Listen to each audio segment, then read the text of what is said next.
আসসালামু আলাইকুম, কেমন আছো? সব ভালো আছো? এই দেখো ঘর আমি ভেঙে বড় বড় জানলা তৈরি করছি। এই দেখো আমার বাড়ি যাওয়ার রাস্তা সব ইট ভেঙে সব পড়ে আছে। এই দেখো একটা করে বাড়ি বার করছি, আর এটা বার করতে পারি নাই। এটা দেখবো, চেষ্টা করবো কাল ফাটাবার লেগে।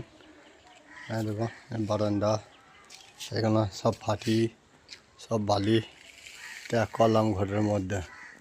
আর একটা বাইরে গাদা আছে, সেটাও দেখাইছি। দেখো বাইরে একটা গাদা 2 লিটার কিনতে গেলে 8,000 টাকা দাম। তার মধ্যে চলে এলাম 3টে রাজহাঁসের বাচ্চা। এই দেখো 3টে বেবি। দেখি দেখি দেখি দেখি দেখি দেখি দেখি দেখি কে গো কে গো কে গো কে গো, বাবারে বাবারে, বিটি, এটি বিটি। খেও না ফেলে দাও ফেলে দাও।